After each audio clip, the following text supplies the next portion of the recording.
നടൻ പൃഥ്വിരാജ് സുകുമാരൻ സംവിധാനം ചെയ്യുന്ന എമ്പുരാൻ തിയേറ്ററുകളിലേക്ക് റിലീസിനൊരുങ്ങുകയാണ്. ലൂസിഫറിന്റെ വലിയ വിജയത്തിന് ശേഷം എത്തുന്ന രണ്ടാം ഭാഗമാണ് എമ്പുരാൻ. അതുകൊണ്ട് തന്നെ സിനിമയെക്കുറിച്ചും പൃഥ്വിയുടെ സംവിധാന മികവിനെ പറ്റിയുമൊക്കെ അറിയാനുള്ള ആകാംക്ഷയിലാണ് ആരാധകർ.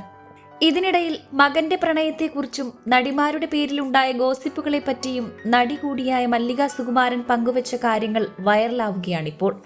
ഒരഭിമുഖത്തിൽ സംസാരിക്കുമ്പോഴാണ് നവ്യ നായർ, മീര ജാസ്മിൻ തുടങ്ങിയ നടിമാരുടെ പേര് ചേർത്ത് വന്ന കഥകളെപ്പറ്റി മല്ലിക സംസാരിച്ചത്.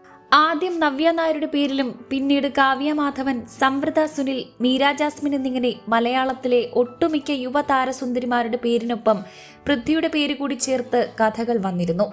എന്നാൽ അവരിൽ ആരുമായിട്ടും പൃഥ്വിക്ക് അങ്ങനെയൊരു ബന്ധമുണ്ടായിട്ടില്ലെന്നാണ് മല്ലിക സുകുമാരൻ പറയുന്നത്. എന്നാൽ നടിയുടെ വാക്കുകൾ വൈറലായതോടെ ഇതിന് താഴെ പ്രതികരണവുമായി എത്തിയിരിക്കുകയാണ് ആരാധകരും. മല്ലിക സുകുമാരൻ മാത്രമല്ല, ഒരമ്മയും സ്വന്തം മകന് വിവാഹത്തിന് മുൻപ് പ്രണയമുണ്ടായിരുന്നുവെന്ന് ഒരിക്കലും തുറന്ന് സമ്മതിക്കില്ല. എല്ലാ അമ്മമാരും മകനെ സപ്പോർട്ട് പറയുകയാണ് ചെയ്യാറുള്ളത്.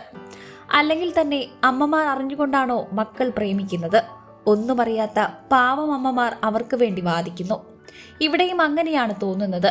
കാരണം പൃഥ്വിരാജ് തന്നെ പറഞ്ഞിട്ടുണ്ട്, ഓസ്ട്രേലിയയിൽ വെച്ച് ഒരു കുട്ടിയെ ഇഷ്ടമായിരുന്നുവെന്ന്. പൃഥ്വിരാജും മീര ജാസ്മിനും റിലേഷൻഷിപ്പിലായിരുന്നു. അത് മല്ലിക സുകുമാരൻ മറച്ചു വെക്കേണ്ട, അതെല്ലാവർക്കും അറിയാമെന്ന് ചൂണ്ടിക്കാണിച്ചുകൊണ്ട് ഒരാൾ എത്തിയിരുന്നു. എന്നാൽ മറ്റ് നടിമാരെക്കാളും മീര ജാസ്മിൻ പൃഥ്വിരാജ് കോംബോയെക്കുറിച്ചുള്ള ഗോസിപ്പുകൾ സീരിയസ് ആയി വന്നിരുന്നു. മാത്രമല്ല, മീരയുടെ പിതാവ് തന്നെ അവരുടെ മോതിരം മാറ്റം നടന്നുവെന്ന തരത്തിൽ പറഞ്ഞതും ഈ ഗോസിപ്പിന് ആക്കം കൂട്ടി. മാത്രമല്ല, മലയാളത്തിലെ എക്കാലത്തെയും മികച്ച കലാകാരിയായ മീര ജാസ്മിനെ പ്രണയിച്ച് ചതിച്ചെന്ന തരത്തിലും ആരോപണങ്ങൾ വന്നിരുന്നു. അതേസമയം നവ്യ നായർക്കും കാവ്യ മാധവനും പൃഥ്വിയെ വിവാഹം കഴിക്കാൻ ആഗ്രഹമുണ്ടായിരുന്നുവെങ്കിലും ആ ബന്ധത്തിലേക്ക് പ്രവേശിക്കാതെ പൃഥ്വിരാജ് അതിൽ നിന്നും ഒഴിഞ്ഞു മാറുകയായിരുന്നു. എന്നിങ്ങനെ നിരവധി കഥകളാണ് ആരാധകർ പറഞ്ഞുകൊണ്ടിരിക്കുന്നത്.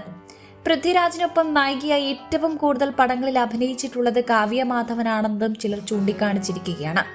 കഥ, കങ്കാരു, ക്ലാസ്മേറ്റ്സ്, അനന്തഭദ്രം, നാദിയ കൊല്ലപ്പെട്ട രാത്രി, വാസ്തവം എന്നിങ്ങനെ നീളുകയാണ് ഈ കൂട്ടുകെട്ടിലെ ചിത്രങ്ങൾ. News desk 24 Malayalam.